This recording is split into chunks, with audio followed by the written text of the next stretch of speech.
Okay, introduction, Ken. Hello, this is Pete. I'm at the Meltdown conference here with my good friends from Back Pocket Profit. So here we go. Hello. You've been to Meltdown. You've been going a few years.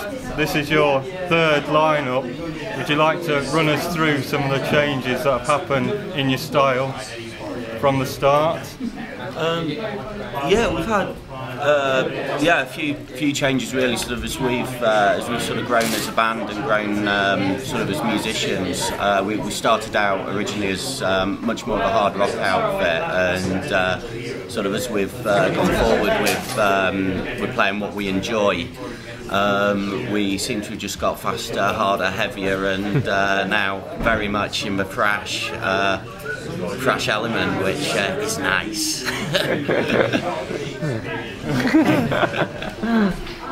And how did you get to play places like the Bikers Pub in Colville and those sort of non-Christian venues? Part of it, my previous bands that I've been in have been secular bands. This is the first time I've really done a Christian band. So out of pure cheek, when I left my previous band, I took the contact list with me.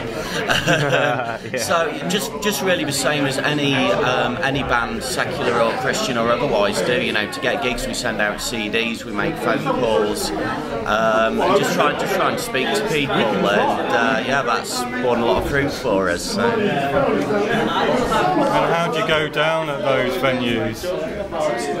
Because obviously you get asked back, so you must be doing something right. I think we go down fairly well. I think people enjoy having a band that's Christian who can actually play music they want to hear, rather than having the standard we do this, we do it a certain way.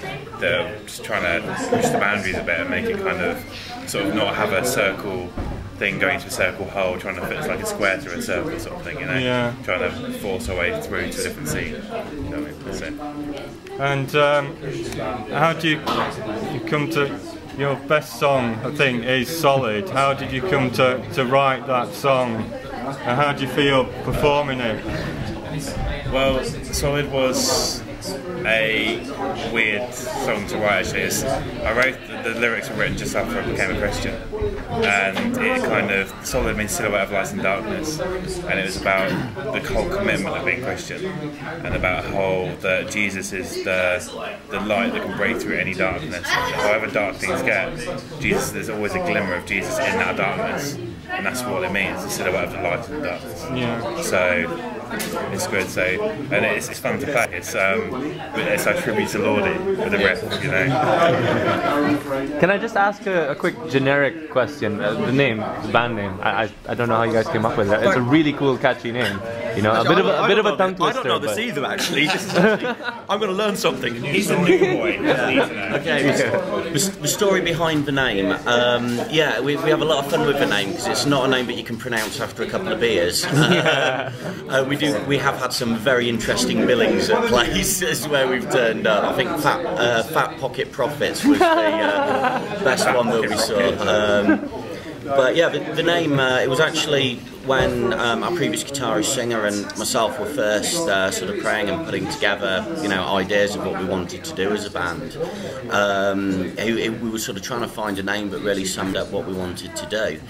And he was sort of praying about this, and he saw an image of a young person walking down the street with their iPod in their back pocket, listening to music, and you know, a lot of the aggressive sort of dark music out there has a very negative message. And what we felt we wanted to do was to replace those tracks on these young people's iPods with music that's a positive message, and we just wanted to speak over them in a positive way. So hence we became Back Pocket Profit.